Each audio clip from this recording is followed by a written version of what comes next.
ఇక 10 సంవత్సరాలుగా ప్రశాంతంగా ఉన్న తెలంగాణ రాష్ట్రం అల్లకల్లోలంగా మారిందన్నారు బీఆర్ఎస్ ఎంపీ అభ్యర్థి కొప్పుల ఈశ్వర్. ఏ విషయంలో కూడా ముఖ్యమంత్రి రేవంత్ రెడ్డి ప్రభుత్వానికి అవగాహన లేదని విమర్శించారు. కాంగ్రెస్ ప్రభుత్వం లక్షలాది మంది రైతుల ఉసురు పోసుకుంటుందని అన్నారు. అబద్ధ పునాదుల మీద కాంగ్రెస్ ప్రభుత్వం నడుస్తుందని అన్నారు. ముఖ్యమంత్రి రేవంత్ రెడ్డి కళ్ళు మూసుకుని ప్రభుత్వాన్ని నడిపిస్తున్నారని ఫైర్ అయ్యారు.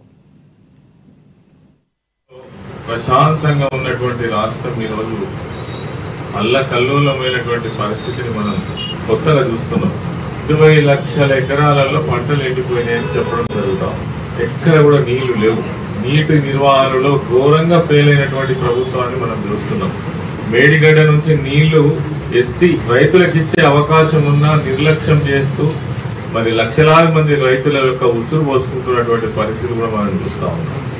46 లక్షల మందికి ఈ రాష్ట్రంలో పెన్షన్ ఇస్తున్నటువంటి గత ప్రభుత్వంలో 2000 రూపాయలు ఇచ్చి వాళ్ళని ఆదుకుంటే ఇప్పటి వరకు కూడా పెన్షన్ అనేటువంటి పరిస్థితి.